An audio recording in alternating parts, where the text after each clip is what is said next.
Welcome to the Rock Solid Families podcast. This is Merle Hutchinson alongside of my wife, Linda Hutchinson. Hello, hon. How are you today? I'm relishing in the last day of freedom. I think we've had a number of shows where you've made that statement about the school year's ending. I'm assuming the school year's ending, and this is what's on your mind. You're going to lose your freedom after today. I actually heard your morning routines. I actually heard someone, a woman today, talk about how moms were taking off this week to get that last day of freedom. Doing me stuff and not having children under your feet, and so.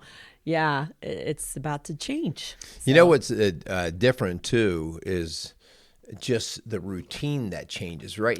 For the last 9 months, we've been in, hey, the alarms go off at this time, people start moving and shaking. These are the things, that happen. And so that, and that's going to be even different this year for us this summer, because now we have 2 drivers in the home besides you and I. And they're getting up at different times to go to work, and sometimes one doesn't work till later. So, well, I can sleep in today, or whatever. So there's just going to be a whole different routine, and probably not even a routine. Yeah, it used to be where like, what are you doing today, Mom? Because they wanted you to drive them somewhere. Now it's like they got their wheels, they got a plan. So, yeah, thankfully we're still working because they get more and more expensive, by the way, as they get older. Yeah. But that actually goes with what we're talking about today. Yeah, it does. That leads us to our conversation. So we're wrapping up the school year. We're coming into summer. One of the things that I kind of used to jump on your case on is, hun, your job is not to entertain them. They have to go and do this stuff on their own. Now that's kind of changed. Not that they want us to entertain them, but they want the world to revolve around them, right? And they want you to still take care of all their needs, but they want all the freedom and they want no responsibility. Right. And like, so that's a typical teenager. Yeah. And as parents, we're not to blame them. That is, if that shocks us, we're just being ignorant about what it is to grow up. I have to admit, I was a major consumer. I was. My dad gave me a gas card and handed me a new car at 16, and And you know this. Thanks a lot, Dad. I'm still trying to clean this mess up. And we've talked about that. I got a brand new car at 16. You got a car for $25 with the engine in the back seat. Yeah, on the back of a tow truck. Yeah. But nonetheless, it's the idea here is we're going to talk about: are you raising your kids to be producers or consumers? Yeah. And so let's be very clear. Nobody is either one or the other. You're always producing and consuming at some rate, right? The fact that you're a living being means you have to consume to have energy to do that. But also then what are you doing with the energy, right? Is the energy only to come right back and feed yourself again with more stuff? Or do you have enough energy left over to feed others, right? For the good of the population and maybe the family or the marriage or whatever. So the idea here is this does not just happen randomly. No. Okay. So anyway, before we get too much deeper into that, let's thank our sponsors, and then we'll get rocking and rolling here. Yeah, we want to thank our sponsors, Casey's Outdoor Solution, Maxwell Construction, and the Hoosier Ice House for their support of what we're doing here at the Rock Solid Families podcast, but also the organization that's behind this podcast, and that's Rock Solid Families. And so if you're just hearing about us for the first time, we would love for you to check us out at rocksolidfamilies.org. We are a faith-based coaching organization located in the greater Cincinnati, Ohio area, serving individuals and couples and families through the power of God and His Word. So we would love for you to connect with us. Definitely not the power of you and I. No. Right. And we would love for you to subscribe to the Rock Solid Families podcast. Subscribe to the other podcast that Merle produces, and that is the Strong Dads podcast, which is him with other men doing real life. We got a new spin going to be coming onto that soon. Probably should be in June. Awesome. I'll be announcing that here soon, cool. but it's probably got a new spin coming there. That's awesome. It's going to be some fun stuff. So just check us out. Okay. Last week we had our monthly parenting class, and so just want to make you guys aware of that. The fourth Saturday of the month, we have a parenting class, our Families Rock class, that is being offered down at the Firehouse on Tate Street in Lawrenceburg, Indiana. Yeah. It starts at 8:30, goes to noon, and that's just a great opportunity, guys. It's $75, and you get great bang for your buck. You're going to get well over 3 hours of counseling, and sometimes you're going to even see it almost feeling like a one-on-one counseling session because the number's small enough. It's intimate enough that you can ask a lot of your own specific questions. So the next one, as we record, will be June 22nd at the Lawrenceburg Firehouse. There you go. Yep. So tell me about our topic today, because you're the one that introduced this idea, but we've talked about this and we work with families all the time on this topic. But why this topic? Well, we started talking about the idea of our own kids and our Summer's own kids. The idea that they demand more out of life as they get older, right? I should say more expensive things, right? Like they want cars, they want freedom, they want clothes, they want shoes, they want all these things. And it is our job to help them understand, well, what is all that about? What's it cost? How much time will it take? They don't always understand that it takes a resource to get these different things that they want. And so if they're 16 years old and their eyes are wide open with shock, like, I didn't know that the car cost $10,000, then that's on us as parents. We probably dropped the ball somewhere. It was so funny you said that, because we're talking about the end of school and them getting, doing work and earning money this summer. And of course, our 16-year-old who just got his license in a car, he's all excited about making that money. And then he mentioned how he has a car payment because he's paying us, we're the bank, and he's bought his car from us, and how he has to pay it. And he's like, and I said June 1st, and he's like, well, how about June 29th? I said, well, I'll be like the bank and have interest, and he's like, interest? I'm like, yeah, I mean, if you don't make your car payment within 10 days, you start paying interest. And so he didn't like that idea. Yeah. He figured as long as it's in June somewhere. I'm like, that's not how life works. Well, and to be real honest, he doesn't really even know what interest payments are, right? And because we're, again, this is part of our job as parents to say, okay, like you need to understand what goes into these kinds of things. And so the idea here is we are all producers and consumers, like we said before. Yeah. But as we get older, is our dominant mindset, do we always see life as it revolves around us, or are we part of the life? Are we putting into life? And so what is your mindset? If your kid is constantly stuck in what today's world might consider a selfish, narcissistic mindset, which is that entitlement, much of that, outside of mental illness, much of that goes to us as what kind of parenting that we may have been doing. I'm listening to an autobiography. It's actually Priscilla Presley about Elvis Presley, which is crazy now. Like Graceland, is and this just came up, and I was like, that'd be kind of interesting. I want to know what kind of character Elvis was. What kind of actor or performer, famous person he is, but behind the scene, at least the picture she's painting is one.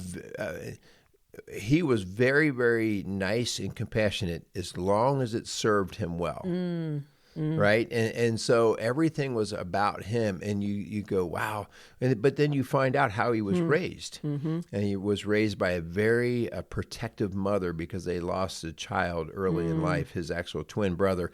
And so she overly gave to him and gave him, even though they were a poverty-stricken family, he wanted for nothing. Wow. Right. Yeah. And so that just really grabbed my mind. Like, here you have this guy who's ordering people around. He's yelling at people. And just like everything has to happen around him. And consumer. Like, where did that come from? And in large degree, it probably came from how he was parenting. Raised. Yeah. So we were having dinner the other night, and our daughter has graduated from high school, and we were talking about debt and saving money and credit cards. And I said, hey, this is the time when all the credit card companies come after you, right? Because you're 18, you can make decisions on your own, and you're getting out in the world, and they love to connect you with a great credit card at 32% interest, right? And so we started talking about that. And thankfully, she is in a class right now of Dave Ramsey and learning financial peace. And so she's talking about, and our 16-year-olds, again, doesn't get it yet as far as like, what does that mean? It's like, well, sure, you can go buy that $1,000 TV for your, dorm room or whatever, but you're going to pay 32% interest. So you're going to pay so much more back on that. And so, really about that, I got to have it now kind of mentality, right? Like, oh, I can credit, I can charge it and worry about it later. But the consumer mindset is all about me, what I need and want right now. Yeah. And I always like to think about that in hours, because that's where our kids can connect. Like, okay, so if it's a 32% and you made $100, that would be $32. Yeah. That would mean you have to work nearly 3 hours at your restaurant job to just pay that. Yeah. Okay, so now you put it in hours. Oh, and as much as she doesn't really like to work, I'd have to work 3 hours making cheese conies? Now, okay. Yeah. So anyway, this is not an important conversation if you're okay with letting your kids being raised and coming up as consumers, because we live in a consumer-driven lifestyle and way. And so being a consumer has a lot of benefit to those who are producing, because it creates money in their pocket, okay? And so if you're okay with, hey, consume, fine. But at some point, we made a decision here, Lynn and I, and many of you listening, that we're called to be more than consumers. We are called to serve, which is actually a producer sort of aspect or mindset. And so to do that, we need to wrap our head around how do we start and how do we go through it? Yeah. So, we've got to think about what season of life our kids are in, right? So, we've talked about seasons of parenting before, but it's really important that if you have an infant, right, 0 to 2, yes, God has called you. Absolute consumer. Yes, you're right. And it's exhausting. And he produces a lot of poop. Yeah, but it is exhausting when you're serving, you're changing diapers, you're feeding them, you're changing them, you're rocking them.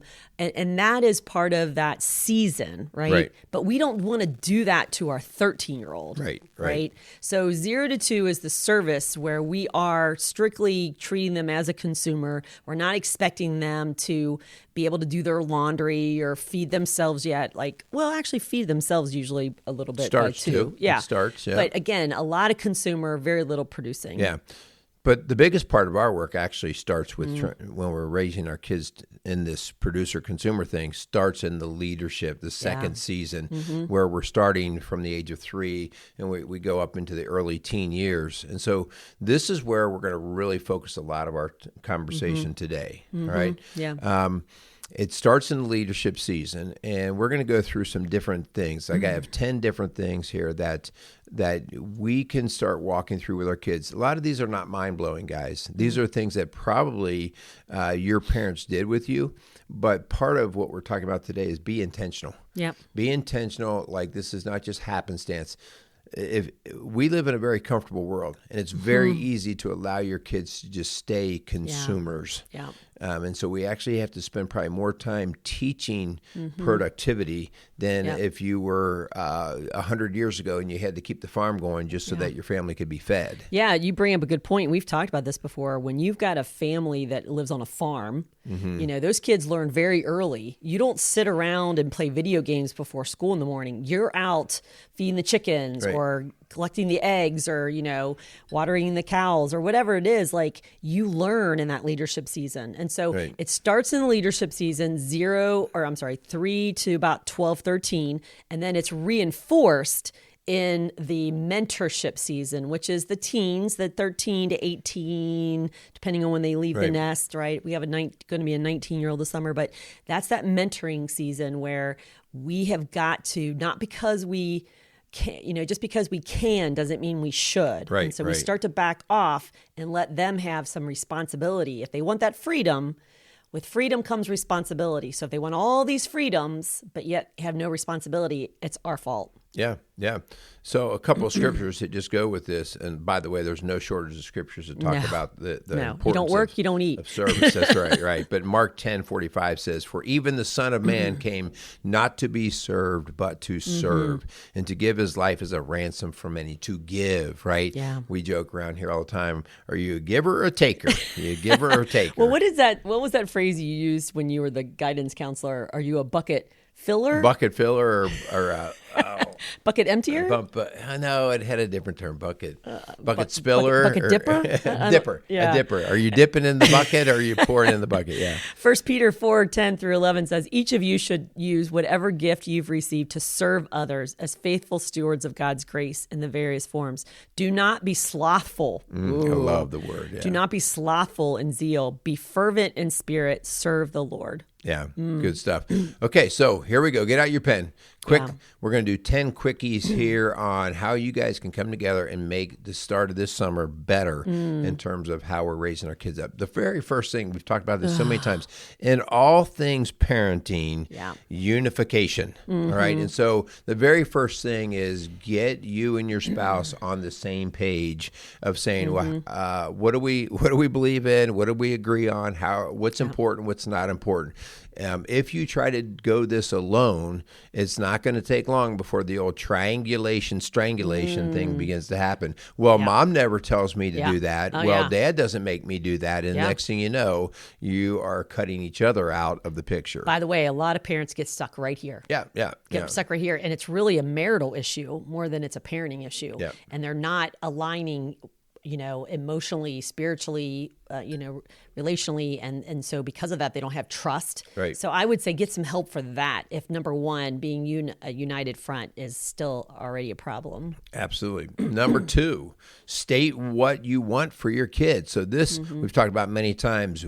When we talk about what we want for our kids, we're not talking about, what we want in the absolute second moment of time. Like right now, I want them to be quiet, or right now I want. What we're talking about is what is a long-term vision, big picture, right? What's the big picture? So when they are at the end of that mentorship phase and they're 18 and leaving the house, or 21 or whatever that age looks like in your environment, what do you want them to be like? All right. And so we state that. And again, hon, I was just working with a couple not too long ago, and there were just so many assumptions that, and they were very much on the same page, but how they went about getting to those things. Well, I think you overreact on that one. Well, I think, okay, so in general, we thought we were driving to the same place, but we are taking totally different roads to get there. Yeah.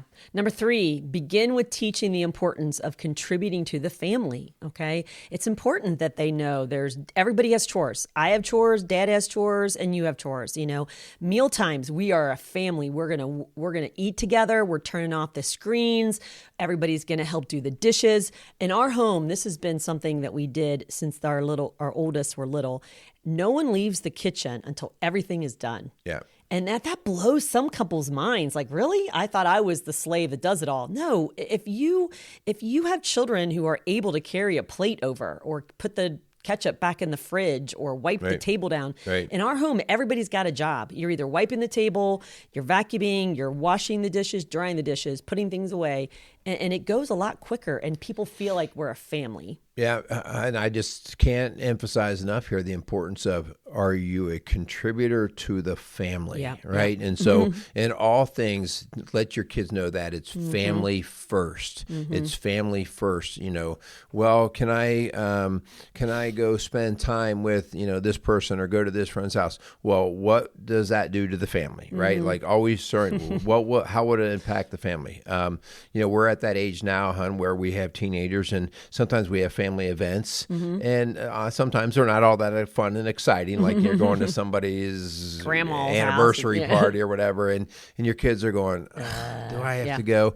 And again, I'm not saying yes or no to that. What I'm saying is you and your spouse come and say, hey, is this a big enough family deal that we want our kids to be contributors to the importance of the family? And if you're like, no, like this is for grandma, and grandma's not going to be with us much much longer. Yeah. And our kids need to know that Yeah. we need to contribute to the quality of our family. And so these are just the kinds of things that your kids need to know, that we do this for the good of our family. Yeah, what we're seeing now is this drift where everybody does their own thing. Right. No one's really even going and doing something with somebody. We drive separately. We go in our rooms and shut the door. We kind of live our own lives, even as couples sometimes. And so we want to show like, hey, we're going to all watch a movie together. We're all going to eat dinner at the table. We're all going to go hiking together. And so the more you can do that, the more you show like, hey, we work with each other as a family. Yeah, good stuff. The fourth thing is, and some parents shield their kids from this, and there is a time to shield them from it, okay? But let your kids know what things cost. Not to guilt them. That's ridiculous, all right? Like, I paid $200 for those shoes. You should feel terrible. But to say, hey, okay, so here's what these are going to cost. All right. How are we going to go about covering that? All right. This is outside of a gift, right? When I give my kid a gift, I don't need to say, I just bought you shoes as a birthday gift. And by the way, those cost me. Why don't you, just leave the price tag on the shoes if that's the way you're going to do it. But to let them know the cost of things. And as we talked about, sometimes with kids, it's good, especially early teens, to turn that, if they have a little bit of a job or something, turn it into what it would cost them in hours. Well, that would mean you'd have to go cut 3 yards, or you'd have to go do this service or whatever. So your kids start to realize, there's a quid pro quo here. Yeah. There's an exchange. I had a mom just recently say her son was complaining about having to feed the dog. And like, this is so boring. Why do I have to feed the dog? And she's like, I feed you, let me stop feeding you. How would that feel for you? So it costs you something, and it definitely makes a difference if you don't do it. So number 5, encourage opportunities for them to be responsible, like being in charge of feeding the dog, right? Or being in charge of taking the garbage out every week, or they're in charge of cleaning a bathroom or picking up their toys. So, responsibility is the key for them moving from a consumer to a producer. If you're a consumer, you're only responsible for yourself. If you're a producer, you're thinking outside of yourself. It's actually also where empathy starts to come, hon. Like if I know I'm if I'm actually going to produce a product, I have to look through the consumer's eyes, right, as to, well, what kind of product would they want? And so that's the start of empathy. And so the idea here, like when you start to give your kids responsibility, it starts to get them outside of their own eyeballs, right? And they have to start to see how things are outside of them. And so giving responsibilities as it relates to the family and taking care of other things. And I was thinking about the dog again, when he forgets to talk about like, well, how did Fido feel? How would you feel if I forgot to feed you? And so you start to realize like, oh gosh, what I do matters. Like, do dogs get angry? Hangry? Oh, I bet they hangry. do. That's when they start chewing up shoes, right? Yeah. So that was number 5. Number 6, teach them to serve and give of their time, talents, and treasures. Yeah, especially when they start to recognize they have certain talents. Yeah. So that, this helps them also, in recognizing some of the gifts that they have, right? Yeah. Like, you find out that your kid has the ability to, it doesn't bother them to go work with grandpa, and grandpa's old and everything. And they're like, no, I'll go hang out with grandpa for a little bit. Wow. That is a gift, right? We have a couple of friends who have kids that are very talented musically, and from not us, but from a young age, they have not only really polished those gifts, but they have used them for the Lord. And I just can think of 3 off the bat of I've seen them grow up and take those gifts of singing and playing music, and like now they're leading worship, right? Yep. They're doing retreats and coming to schools and singing with kids. And so it's like, wow, when you see them go from, I don't want to spend my Friday night at a women's retreat, or I don't want to go to school early and play for, our before school Bible study or whatever, but when they're willing, man, as a parent, I'm sure those parents are super proud of just the serving and giving back that those kids are doing with their talents. Yeah. Number 7 is to have an expectation that your kids learn to appreciate things. All right. And so we've all seen this before. We've seen when our kids have received gifts, whether it's a Christmas or birthday, and 3 days after Christmas or whatever, the thing's laying, whatever the toy or whatever's laying out in the front yard, broken up, and it's not taken care of. Yep. It's been an issue in our house, right? And it's been frustrating, and your kids can get frustrated, going, "Well, I don't." You don't get me this, you don't get me that. And you're like, well, it's really hard for me to want to get you that when there's no appreciation. And the way your kids show that appreciation is learning to take care of, learning to be thankful for, and have some manners about it. And so these are some things that at an early age, you have that expectation that your kids should say thanks and then should take care of. Yeah, I mean, we tried to instill this in our kiddos by the car matching fund. Like, if you save $5,000, then we'll match that, and you can buy. Well, that was almost what happened with our older. That almost killed us. It almost killed us. Well, how about 2,000? But the point is that when there's some buy-in, right? When there's some investment, when they learn to appreciate it, when they value it, then you're teaching them to be a producer.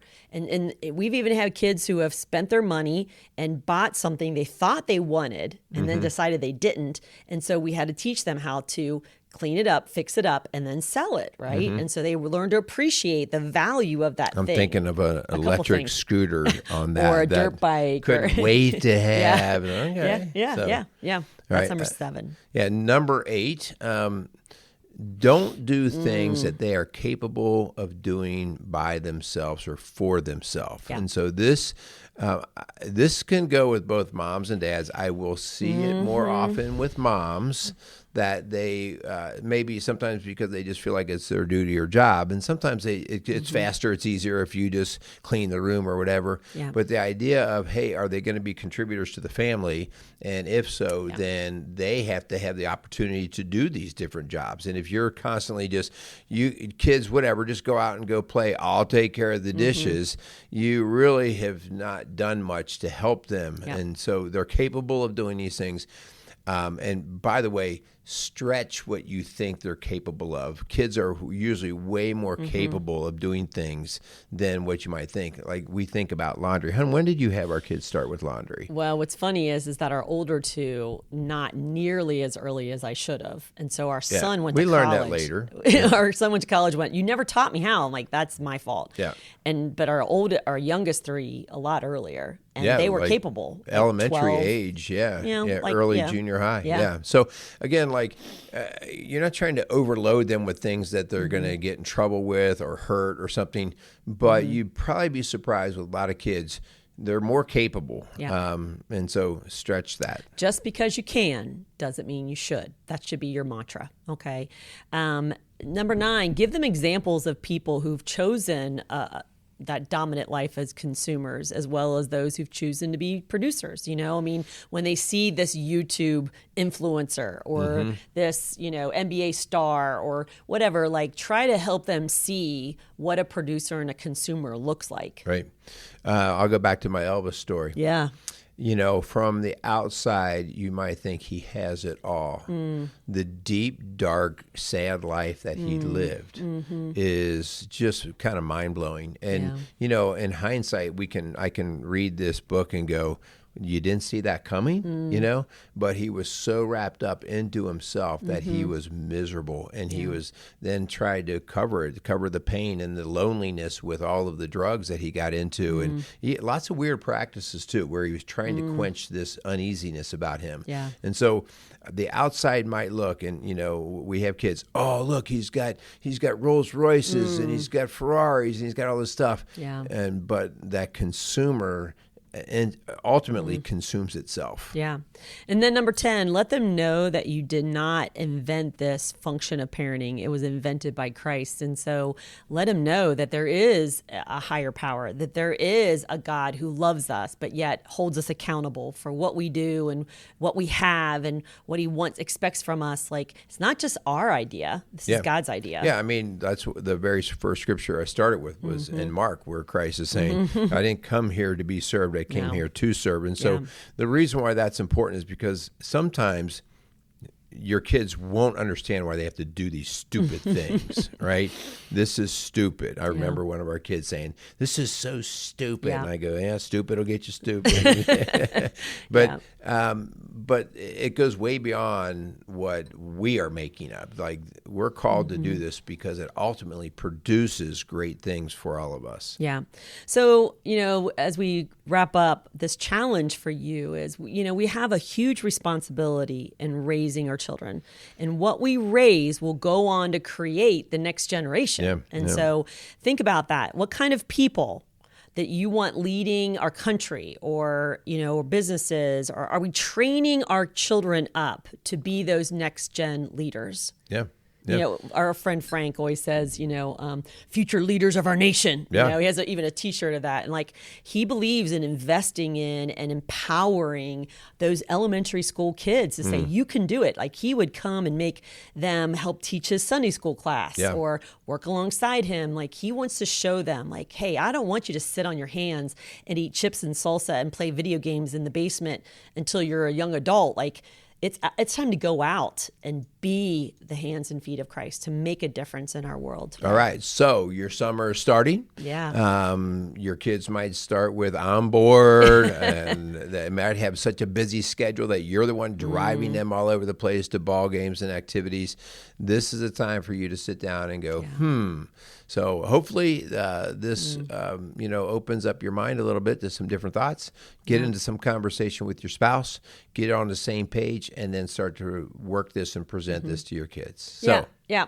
One last thing, hon, because you kind of touched on it a little bit is, yes, we don't want to completely overschedule our kids in the whole summer, but we also want to give them some kind of structure that they aren't just sitting around doing nothing because you're at work all day, okay? Right. Give them some kind of daily chores, expectations, like whether it be, I remember our youngest, we had them read so many pages or, do so many things while we were gone so that they at least feel like they produced something, right? That they were productive in their day. Before I get home from work today, I need these 3 things done, right? And it helps your kids really so much going, all right, that's that executive functioning, well, I better set some time apart to get these things done. So there's a lot of that involved. Yeah. All right. So we want to thank our sponsors, Maxwell Construction, Casey's Outdoor Solutions, and the Hoosier Ice House. We also want to thank all of you guys that are out there listening and sharing our show. As Linda said before, share the shows, but also subscribe to the show. If you're just listening to the show, do us a favor and subscribe. The more the subscribers are, the more it ranks up into the search engines to help these kind of messages get out. So we ask for your help in doing that. All right? Yeah. I think that's about all we got. Yeah. So thank you so much for listening to the Rock Solid Families podcast, building a stronger community, one family at a time. Make it a great day and a great summer.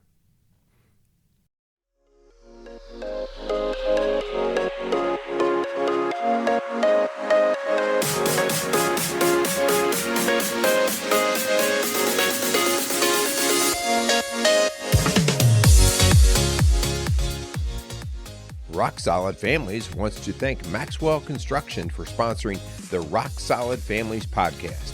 For over 30 years, Maxwell Construction has been a leader in turning dreams into realities, building schools, banks, restaurants, and many other commercial and public facilities. Maxwell Construction has made it their priority to not just build buildings, but to build into their community. So if you have any construction needs, call them at 812-537-2200.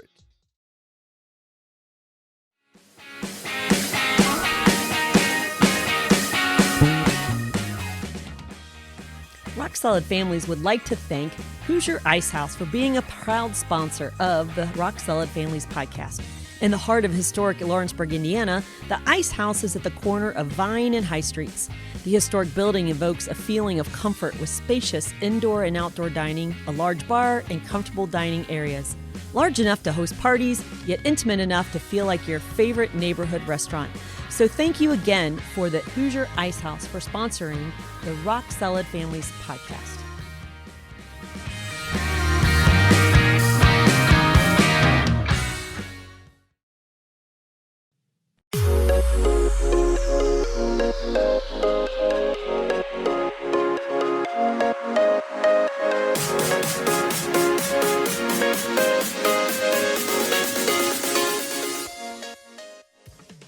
Rock Solid Families wants to thank Casey's Outdoor Solutions for sponsoring the Rock Solid Families podcast. Casey's has grown to be one of the largest and most unique garden centers and gift shops in the Cincinnati tri-state area. Whether you are looking to take on that next landscape project or simply add a little home decor to your house, Casey's has you covered. Located at 21481 State Line Road, Lawrenceburg, Indiana. Call them today at 812-537-3800. Let Casey's help you add beauty to your home.